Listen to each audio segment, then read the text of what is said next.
16 games played since you were last here in all competitions. Look at this. Top of the Premier League, but it's bloody close at the top.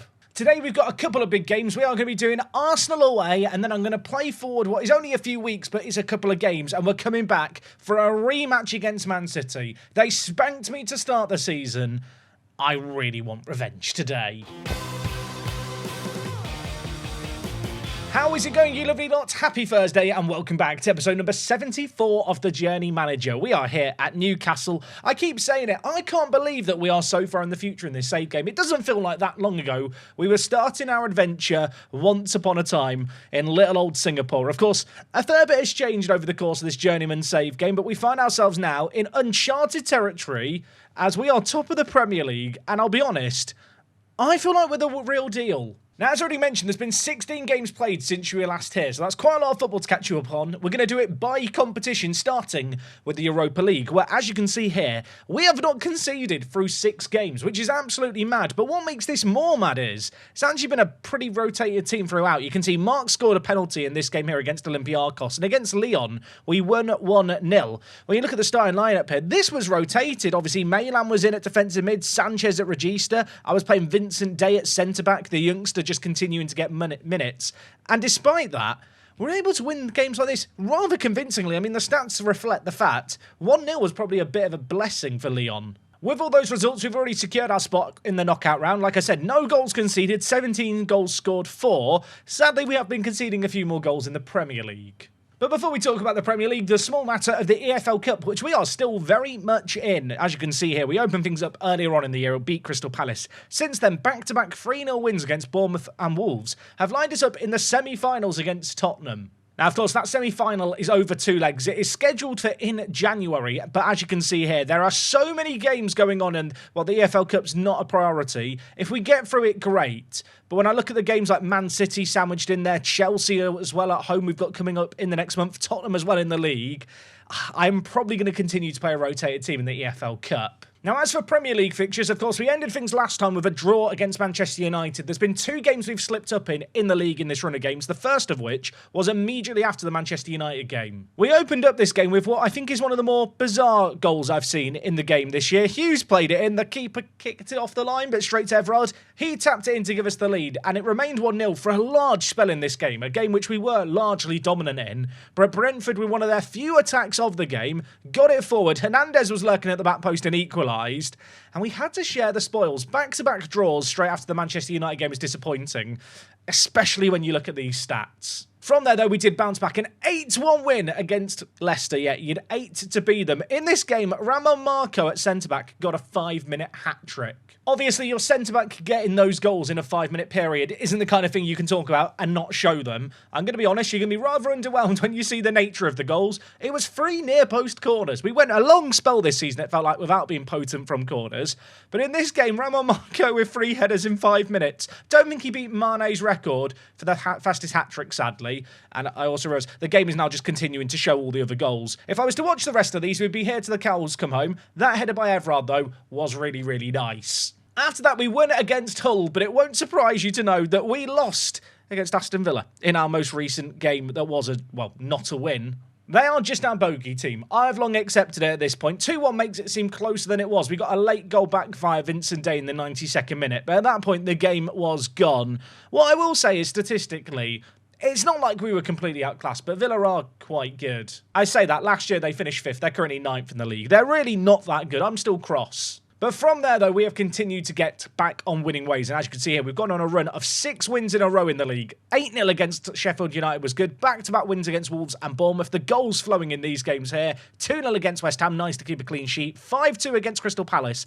Everard grabbing 4 goals in this game. With those goals, he has now topped the Premier League top goal scoring charts. 16 goals for the season for him. And in our most recent game, I fully rotated things against Newcastle, and while the rotated team did the business, Mamadi got his first ever goal for the club, the 21-year-old, and happy that I've not been giving him more football. The fact he scored on his first Premier League appearance probably means I need to stop trying to play him a little bit more. All in all, though, I suppose that's the competition screen reflects. We are doing really well across the board, but that is not to say that I've been focusing on all the competitions. The Premier League has remained the focus. You can see here we have a goal difference that is comfortably better than those around us, but both Man City and United are just 1 point behind us, and our first game today is against Arsenal. They've been underperforming a little bit to start the year, as have the reigning champions in Chelsea, but if Arsenal were to win this game here, they would move to just 3 points behind us, and, well, at the halfway mark, we would still be top, I think, unless Man City win.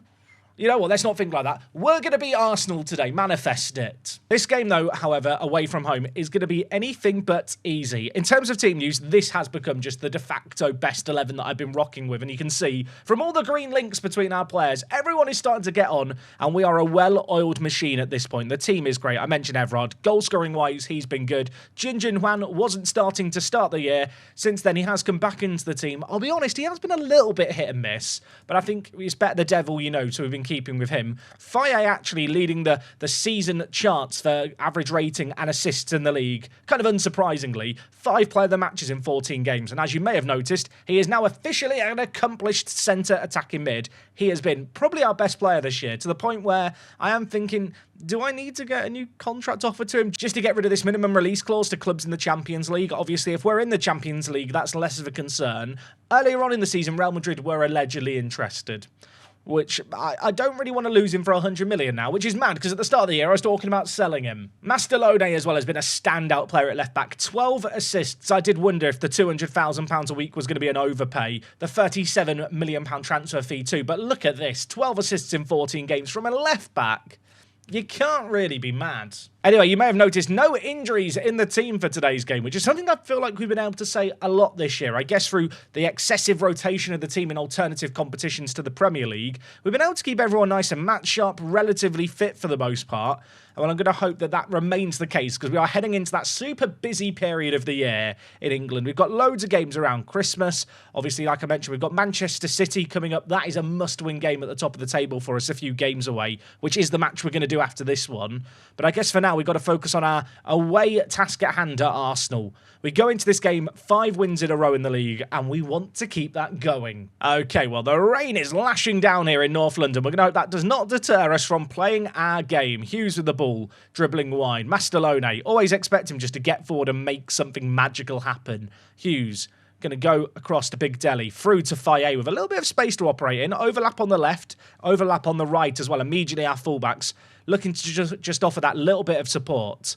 Faye going back. At the moment, Arsenal are chasing shadows early on. We are dominating the possession in this spell of play. If we could have a finish at the end of it, it'd be delightful. Ball ding, Jin Hwan in behind. Mastalone has another assist, and I criticised this man for not doing enough lately. He's popped up with a massive goal early doors. This just felt very lethargic, didn't it, this attack? There was nothing going on. It was nice and patient, and suddenly, bam, ball in behind. Jin Hwan was on his bike, and I'll tell you what, that first time finish was delightful. It's interesting, isn't it, that Faye, as the shadow striker, who's set to stay wide, run wide, has been getting the assists on one side, and Mastalone, he's been getting them on the other. This weird kind of asymmetric system. I feel like often in Football Manager, you can run a system where both wing-backs kind of have, you know, kind of mirrored roles and duties, and so they contribute the same amount. Our team is very left-side heavy when it comes to the fullback. Marco at right-back, he just has a nice chilled-out job. He has to just make sure that Faye, when he loses the ball, is covered for. Tell you what, this first half has flown by. We got that early goal, and since then, not a great deal happening for either team. There's only been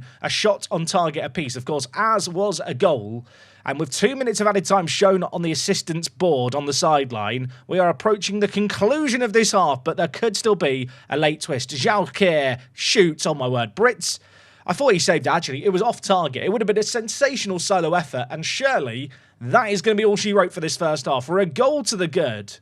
I mean, we've not been great in this game, but they've not been good either. I think going into this second half, I'm going to change our mentality to balanced here. We're not having enough of possession to kind of justify a positive mentality. I am just going to ask the players to press a little bit higher and just step up a little bit more as a defensive line, I think. They're playing with a deep lying forward who's going to drop deep. So I feel like it's in our interest just to have the defence step up with him. 10 minutes into this second half, Mahyundu is suffering from a bit of a knock. So I think I'm going to take him off. And you know what? I think think I'm going to make it a double change because Big Deli's on a booking. We're going to play Sanchez as the defensive midfielder, and then alongside him, Milan is going to come in and play at roaming playmaker. I feel like I've not really uttered this man's name that much. Of course, he was a kind of relatively cheap depth signing we made this year for £12 million. I'm not going to pretend he's been super flashy for us, but a goal, an assist, a 7.27 rating, been playing in the Europa League a lot.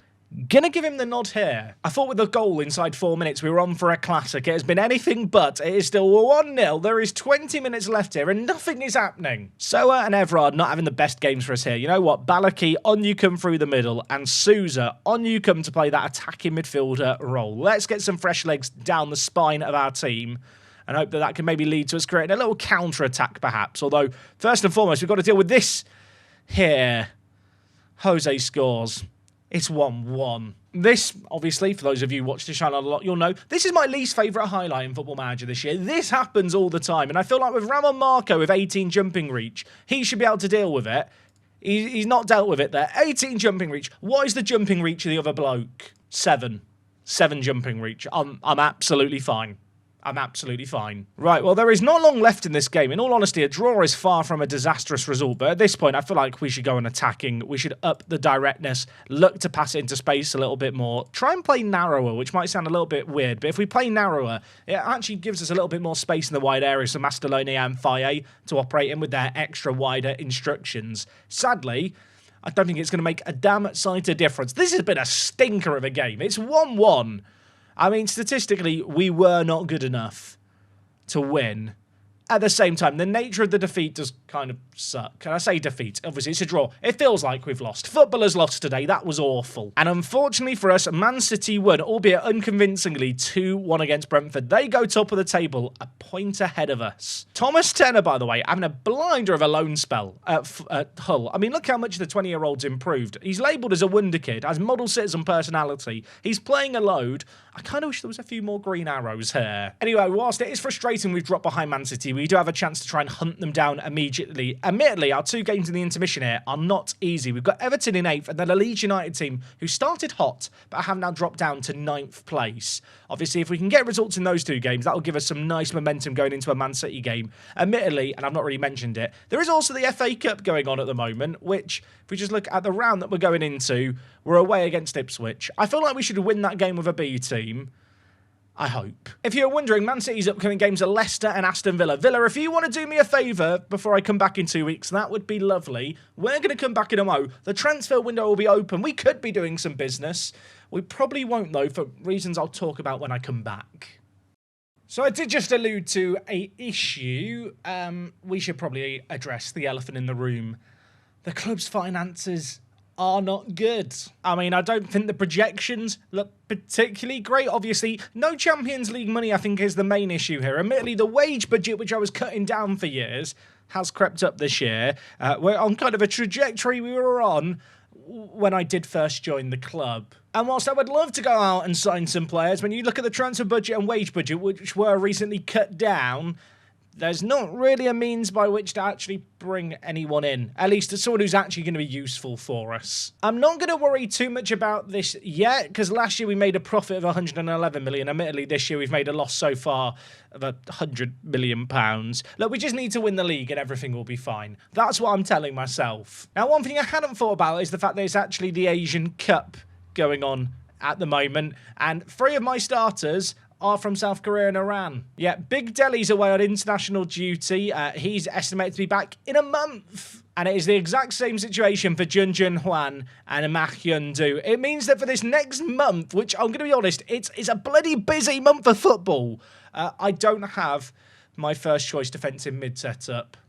Nor my first choice out in their attacking mid either. That is going to make things tough, and what makes it tougher is the fact that recently the goals have started to slow down. We beat Everton 1-0 since you were last here. In the second of the 2 league games that we had against Leeds, we failed to win. This was a stinky performance. Marlos Mateos with a really, really good goal. And then, well, it took until the 94th minute for us to get a goal back via Souza.